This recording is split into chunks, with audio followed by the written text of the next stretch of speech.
بسم الله الرحمن الرحيم أعوذ بالله من الشيطان الرجيم بسم الله الرحمن الرحيم الحمد لله الذي قصرت عن رؤيته أبصار الناظرين وعجزت عن نعته أوهام الواصفين الحمد لله رب العالمين الصلاة والسلام على أشرف الأنبياء والمرسلين خاتم النبيين أبي القاسم محمد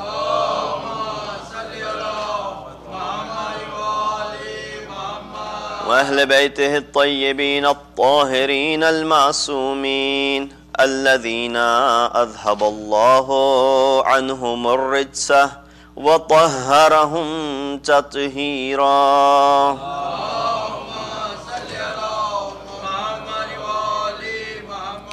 أما بعد فقد قال الله تبارك وتعالى وقوله الحق وهو أصدق القائلين بسم الله الرحمن الرحيم ووهبنا لهم من رحمتنا وجعلنا لهم لسان صدق عليا صلوات بيجي محمد وعلى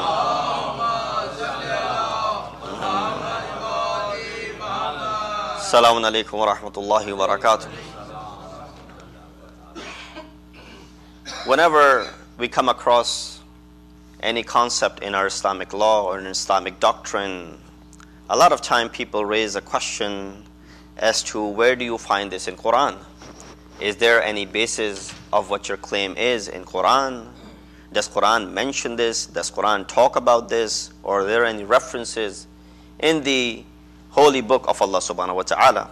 First of all, this claim is wrong because not everything can be found in Quran. Although Quran does make this claim, ma farratna fihi min shay, that we have not left anything out of this Quran.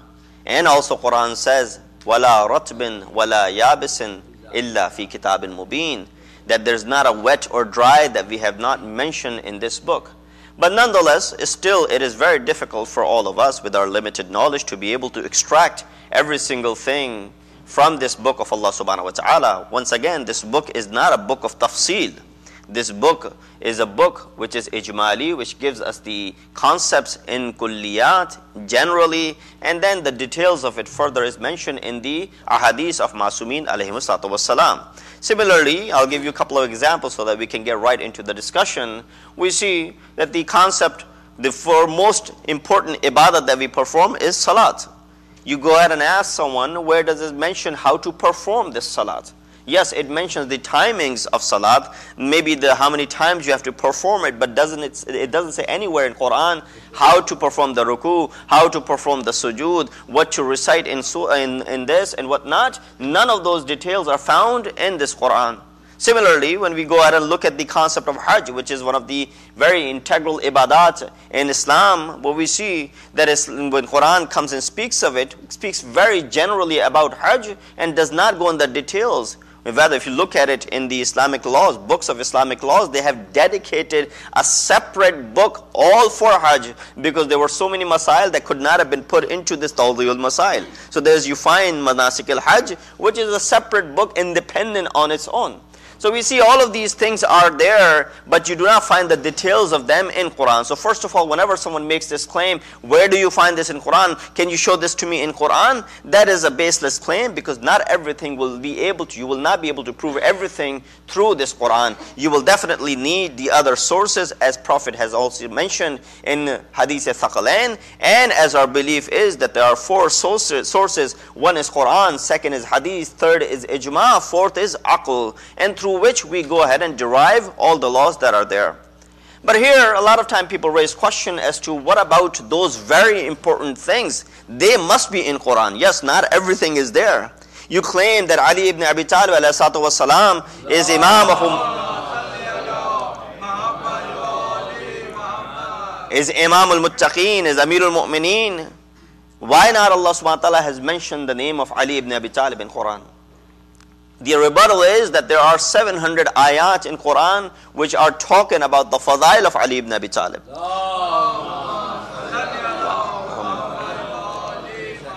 And which are without any doubt and without any contradiction, Mufassirin have mentioned that these ayat are solely in regards to Ali ibn Abi Talib. But nonetheless, you go ahead and you ask, where is the name of Ali in this Quran? Isn't it deserving that the name of Ali should be in Quran? The answer is yes, the name of Ali is in Quran. And ayat that I had recited was from Surah Maryam, chapter 19, verse number 50, in which Allah subhanahu wa ta'ala says, وَوَهَبْنَا لَهُم مِّن رَحْمَتِنَا وَجَعَلْنَا لَهُم لِسَانَ صِدْقٍ عَلِيًّا. This word Ali over here which is being used, let's look at it and we'll figure out as to if this word really is referring towards Ali ibn Abi Talib. So our discussion inshallah will be as to, is there a name of Ali ibn Abi Talib in Quran? If it is it referring towards Amirul Mu'mineen? Second, what does linguistics have to mention in regards to the eloquence of Quran? What is the word Ali that has appeared? What does it mean? Third, are there any narrations that back up this claim that we are making, or is it just merely a claim? Fourth, the philosophy behind not mentioning the names of Imams directly in Quran. And fifthly, what are some of the other ayat that are talking about the important concept of wilayat and imamat of Amirul Mu'mineen, and how they have been kept in a way that there cannot be any change in it. Inshallah, our discussion will be in this regard. First, we see that the claim that we're making is the Surah Maryam, verse number 50, mentions this ayat that says, and we gave them out of our mercy, and we appointed unto them a tongue of truthfulness and sublime. This is the common translation that you will find as far as this ayat is concerned. You say, where is the name of Ali? Yes, I heard it in Arabic form of it, but I do not see the name of Ali in the English translation. Well, we know that Ali is one of the names of Allah subhanahu wa ta'ala, which means the most high, the most exalted. In this form, the word Ali has appeared in Quran on numerous occasions. There are many occasions where the word Ali has appeared in the meaning, in the name of Allah subhanahu wa ta'ala, meaning most high and most exalted. But here, when we look at this particular instance where the name Ali has appeared, our question is this name Ali referring towards another one of those names of Allah subhanahu wa ta'ala, or is it merely just an adjective for this lisan, this tongue, or is it really referring towards the name of Ali ibn Abi Talib? Let's look at it from the linguistic point of view, that they mention normally the word lisan, which means tongue, does not go along with an adjective as high. As in English, have you ever heard anyone say, oh, he has a very high tongue? He has a very exalted tongue. We've heard long tongue in Urdu and other languages, but exalted and high tongue, we don't really hear this. This is commonly not used or at all used as far as explanation of the word tongue is concerned. So there are two ways that you can look at this word aliyya in this ayat. One, it could be an adjective, sifat, of lisan. Second, it could be badal, a position, right, which is used as same as the word lisan. So there are two ways of looking at it. If you look at it from the aspect that it is an adjective, it is explaining the word lisan and coming and giving further explanation of lisan, then we run into the problem that Quran is at the peak of eloquence. Nothing in Quran is used out of eloquence. How can Allah subhanahu wa ta'ala then go ahead and use the sifat for lisan, tongue, which is not commonly used? Which is not commonly used. Forget about being commonly used. You were actually smiling when I mentioned high tongue or exalted tongue. So it is not a common adjective that they usually use for the word lisan, the tongue. Second thing that we are left with is this has to be badal, a position for the word lisan. If you go ahead and translate it in that format, the translation would hold out like this: and we gave them out of our mercy and appointed unto them a tongue which is truthful, tongue of Ali ibn Abi Talib alayhi salatu wasalam. We appointed unto them righteous tongue, which is Ali. That is how the translation would go.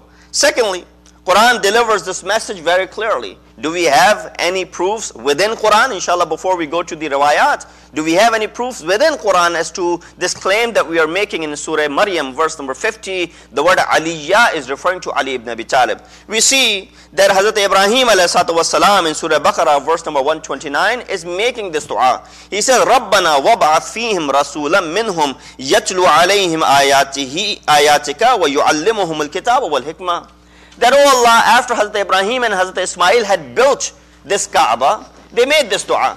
That Hazrat Ibrahim is saying, oh Allah, send upon them, raise between them a person who will go ahead and recite your ayat, who will perform the purification and give them the knowledge and the wisdom. Allah subhanahu wa ta'ala does not decline as far as the dua of Ma'soom is concerned. What did he reply by saying? In Surah Jummah, verse number 2, Allah subhanahu wa ta'ala says what? هُوَ الَّذِي بَعَثَ فِي الْأُمِّيِّينَ رَسُولًا مِّنْهُمْ يَتْلُو عَلَيْهِمْ آيَاتِهِ وَيُزَكِّيهِمْ وَيُعَلِّمُهُ الْكِتَابَ وَالْحِكْمَةَ. Yes, this is the answer to the